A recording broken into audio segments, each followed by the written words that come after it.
आश्वासन कोही नेता घरमा आएर आश्वासन दिन आउनु भएको छ, तपाईँहरूको प्रोसेसमा छ, तपाईँहरूको काम हुँदैछ भने नपत्याउनु होला। कुनै पनि प्रोसेस भएको छैन, केही काम भएको छैन अहिलेसम्म। यहाँको मुआवजा दिनलाई यहाँ सरकारले व्यक्तिको जग्गा एक हिसाबले लुटेर राखिएको स्थान हो यो। यसको मुआवजा दिनलाई कुनै पनि प्रोसेस भएको छैन। यसको लागि चाँडै होस् भन्ने अब शुभकामना मात्रै दिन सकिन्छ। किन भन्दाखेरि अब अहिले 2/3 सरकारले चाह्यो भने जे पनि गर्न सक्छ। गृहमन्त्री आफ्नै, प्रधानमन्त्री आफ्नै, अर्थमन्त्री आफ्नै, पैसा आफ्नै, स्रोत साधन आफ्नै, सबै आफ्नै। हाम्रो त अझ वडा समिति पनि त्यही सरकारको, प्रधानमन्त्री पनि त्यही सरकारको, अर्थमन्त्री पनि त्यही सरकारको।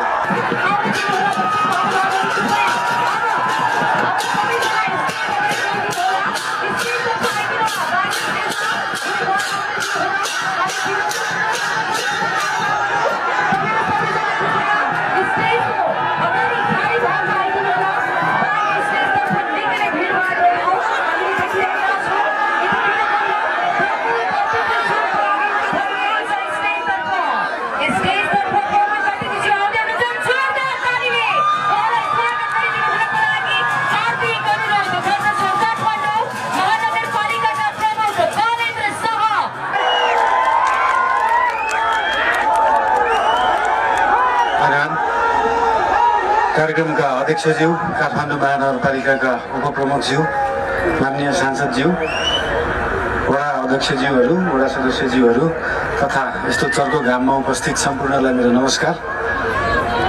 धेरै खुसी लागेको छ आज पहिलोचोटि काठमाडौँ महानगरभित्र पर्ने हाम्रो यो कोटेश्वरको महोत्सव।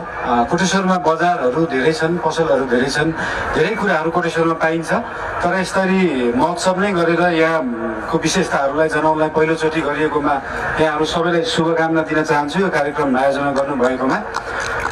र साथसाथै हामीले के एउटा चिजलाई चाहिँ पहल गर्नुपर्छ भन्दाखेरि हामीले पूजाआजाको सामग्री किन्नु पऱ्यो भने असन जान्छौँ, लुगा किन्नु पऱ्यो भने न्यु रोड जान्छौँ, मेकानिकल सामान किन्नु पऱ्यो भने त्रिपुरेश्वर जान्छौँ। त्यस्तै नै कोटेश्वर चाहिँ के को लागि जानुपर्छ भन्ने यसको विशेषतालाई पनि बिस्तारै उजागर गर्दै ल्याउनुपर्छ। यहाँका आयोजकहरूले, यहाँका व्यवसायीहरूले आखिर कोटेश्वरको विशेषता चाहिँ के हो त, हामी के किन्नलाई चाहिँ अथवा के चिज चाहिँ विशेष यहाँ पाइन्छ त्यो चिज पनि यो महोत्सवले माथि ल्याउँदै जाओस्। आगामी वर्षहरूमा पनि बिस्तारै र यहाँ पाउने सामग्रीहरू, यहाँ बेचिने सामग्रीहरू पनि बिस्तारै नेपालमै बनेको सामग्रीहरू पनि पाइयोस्, ताकि नेपालमा बनेको सामानहरू अहिले धेरै महँगो हुन्छन्। त्यो किन महँगो हुन्छन् भन्दा त्यो किन्ने मान्छेहरू धेरै नभएर महँगो भएको हो।